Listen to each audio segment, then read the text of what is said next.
Welcome back to the channel, everyone. It is Comic Kid here again, and today I am just so stoked to be reviewing the all-new Hono Toys Symbiote Spider-Man figure. Now, this one is at a 12-inch scale, and Hono Toys, for those of you who might not know, is a kind of like sub-brand or spin-off brand of actual Hot Toys. And so a lot of the quality you can expect to be the same, and I'm not quite too sure exactly the difference between Hono and like Hot Toys comics, mostly because Hot Toys has announced a few comic book figures since Hono announced this one. But yeah, this is the Hono Studios version, and you can kind of expect some Hot Toys quality with this sort of figure as well. Now, recently, Hono has released their comic book Wolverine figures, both of which have received quite a lot of praise, and so I am just super stoked to have the Symbiote Spider-Man in hand here.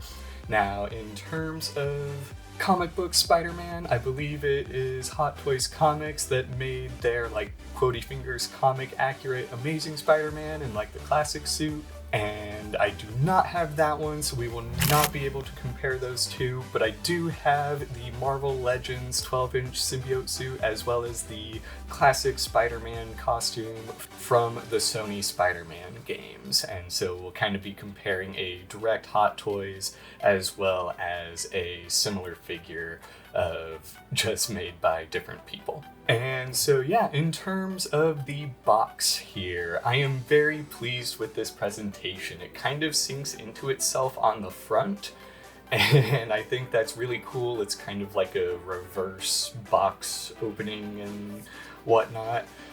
Down here in the right-hand corner, you have the Hono Studios logo, which I initially thought was actually a sticker, but after I tried to scratch it off just to see, it is definitely like embedded in and embossed onto the actual box. But I really like the artwork that they went with on this. I think it presents very well, kind of, you know, obviously it tells you what figure you can expect to find inside the box.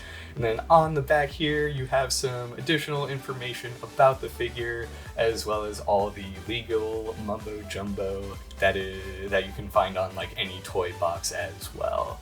And so overall, I think the box is, you know, pretty solid. Its packaging, could I have used for a window? Yes, absolutely.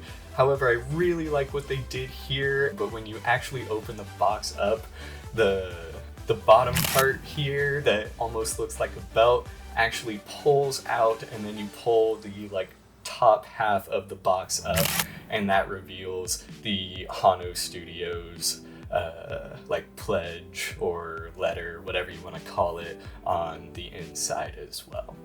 And if you would like to see this, you can kind of just pause to read it, but this insert slides right out, and then voila, you have the actual window that shows off the figure and most of the accessories as well. And for a high quality toy company like this, I would definitely say presentation matters, and while I'm not exactly like blown away, I did have fun actually unboxing the figure itself, and so I do applaud them on their packaging.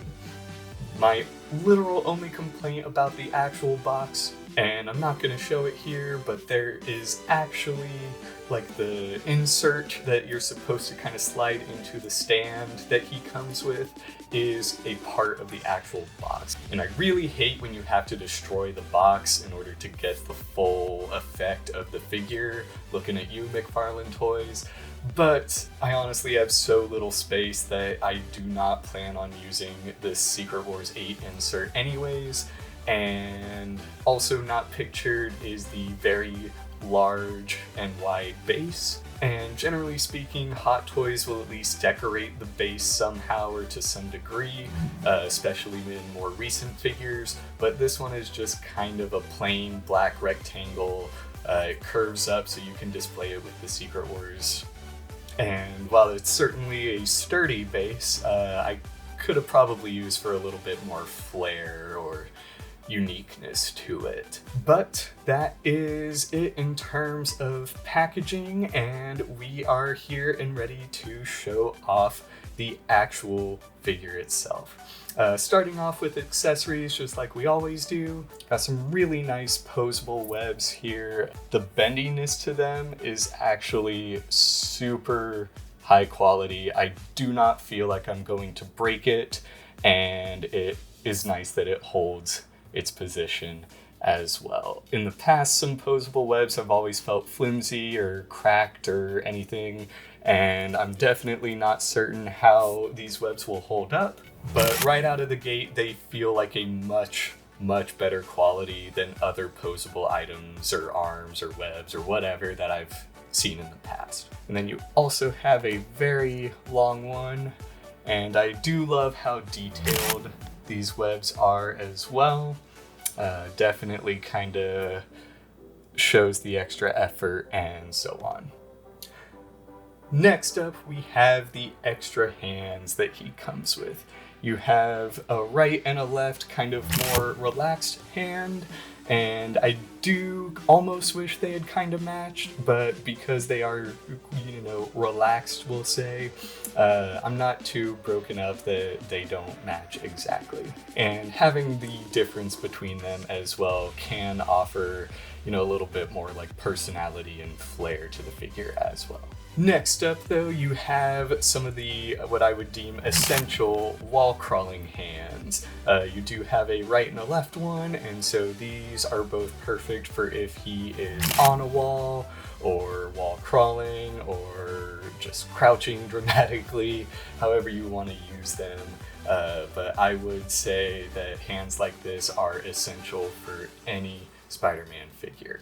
And then last but not least, in terms of hands, you do have your also essential web flipping hands. It does look like there is some slight differences between these, but they also come with the nubs needed to attach the actual webs, and so you can have the inserts of the large and smaller web actually protruding from the wrist here. And Hot Toys has done several different versions of these connection points in the past, and having tried them out myself, I do feel like this is still a really good way to do it. The webs plug right into the hands with no issues, and they feel strong enough to hold it, and I'm just definitely very pleased with the results there. Next up, we have an extra set of eyes, and I love that they are interchangeable because, in my opinion at least, the Symbiote suit especially should be more expressive.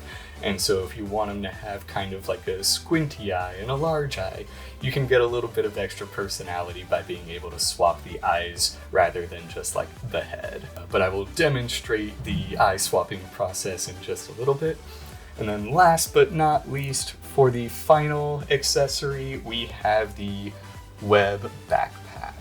Now, Hot Toys has also done a few different versions of this over the years. I want to say Miles' figure, maybe even one or two other Peter figures, came with like a regular backpack, but there's something just so iconic about the web backpack. I don't know why. I can't even think of too many covers where he has a web backpack, but it's also a nice accessory that can apply to any other Spider-Man figure at this scale, and so I'm definitely pleased to have it, even if I'm not necessarily going to pose this figure with it. Alrighty, but we are gonna go ahead and clear out the accessories and get into some of the nitty-gritty in terms of the actual costume and the posability as well.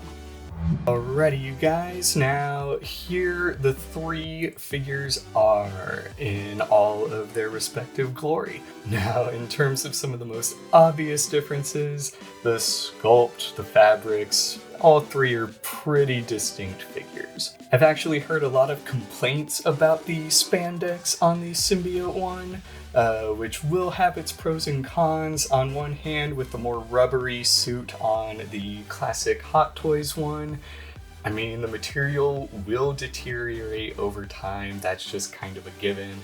And does it present nicer? Yes.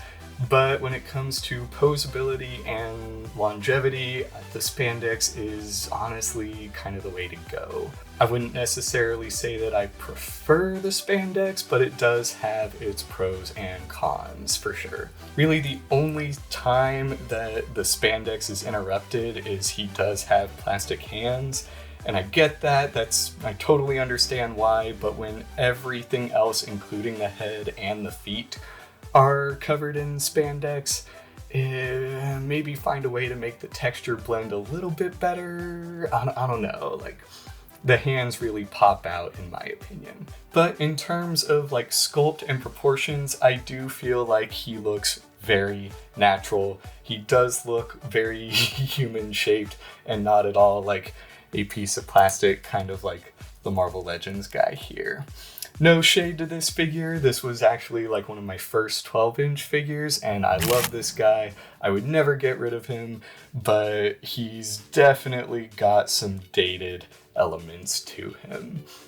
Kind of some wackier proportions, a little bit of a thinner build than I kind of expect for Spidey, and definitely the exposed joints. But having taken some photos and, had a chance to play around with the Hono Studios one, I do feel like the posability of Hono really gives it an edge over the Marvel Legends still. It can hit a lot of the same, if not more, iconic Spider-Man poses, and while both will be displayed in my case, I do feel like the Hono is a significant improvement over the Legends. No shade to the Legends, and as I said, it's an older figure, I get it, but I still feel like it's a significant upgrade for sure. Now when it comes to the Hot Toys version though, now I have no idea how the interior sculpts differ between these two. You can definitely tell there's at least a height difference, and with the Hot Toys one, I'm not quite sure if that musculature is in the actual figure or part of the suit. It honestly feels more like it's part of the suit than the actual figure, but oh well. And given that I will have both posed in the case, I'm not too worried about the height difference either. But I know a lot of people just got the Symbiote hot toy from the Spider-Man 2 game, and that one always looked a little too rubbery in my opinion, and I also don't really like the patterns and textures that came with it, and while it definitely looks more alive, I guess I'd almost rather have a spandex or cloth version than one that doesn't quite look like how I picture the Symbiote Spider-Man. And generally when it comes to movie or game specific costumes, I do try and steer clear of stuff like that. It's just that the classic suit from the video game is so comic accurate that I do not mind having him on the shelf at all. And so I am certainly not trying to say that the Symbiote Spider-Man is better or worse than the video game one, but I would definitely say that the Hono Studios version fits more of the visual that I have in my head when I think of this suit. But yeah, those are just some base comparisons. We will now get into the posability of this figure. Starting off, we have the feet and the toe joints. He does not have, well, he does have a break there. You can see the Marvel logo down there as well.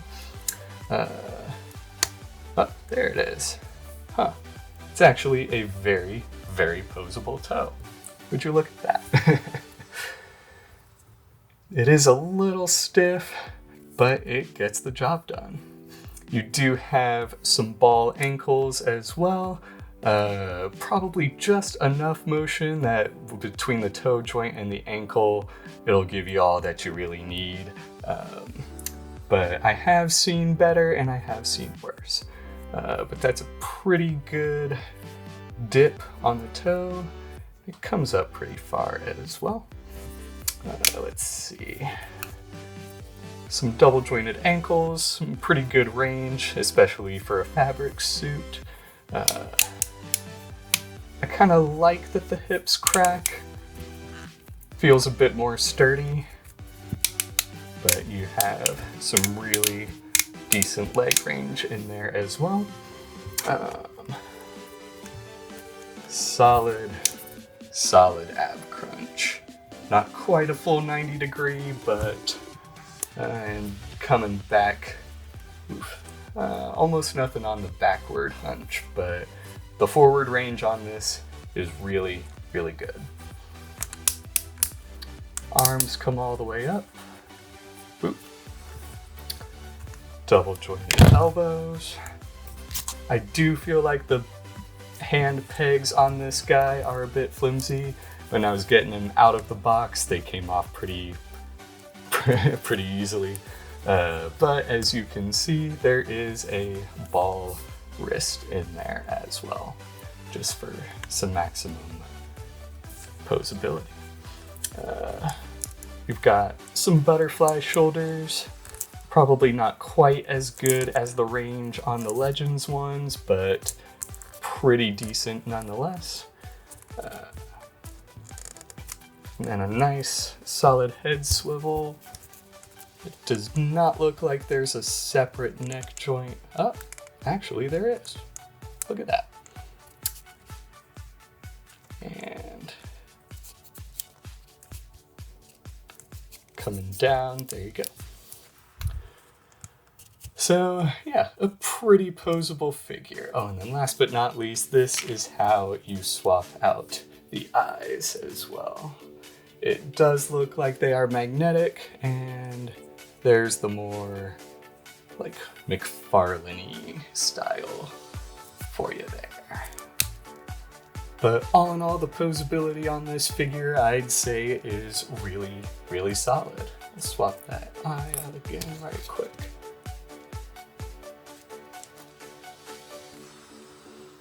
But that is about all that I have to say about this figure. I am very impressed with what I see here, and I'm definitely happy to have another Symbiote Spider-Man in the collection, of course.